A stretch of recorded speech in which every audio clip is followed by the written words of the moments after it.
Les échanges, souvent intenses, mais toujours empreints de respect, ont permis de dégager des pistes concrètes pour faire évoluer notre système politique.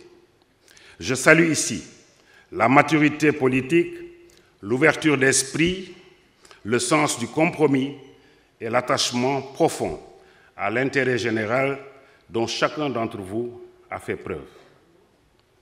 Je tiens également à souligner les efforts remarquables des organisateurs de cette grande rencontre démocratique auxquels j'adresse notre profonde reconnaissance.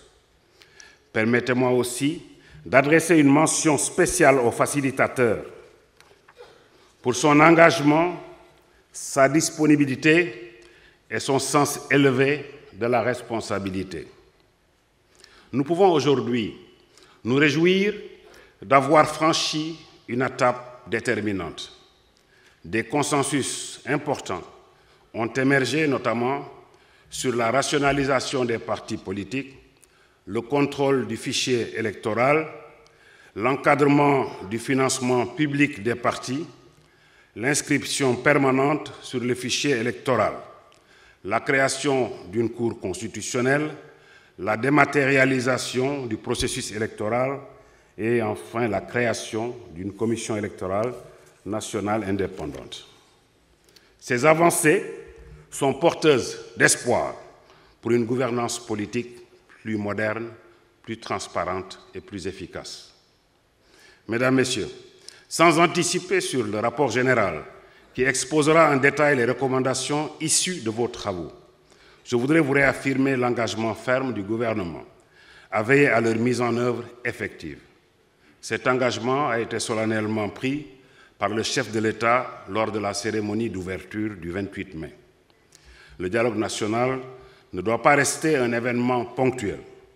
Il doit devenir un processus permanent.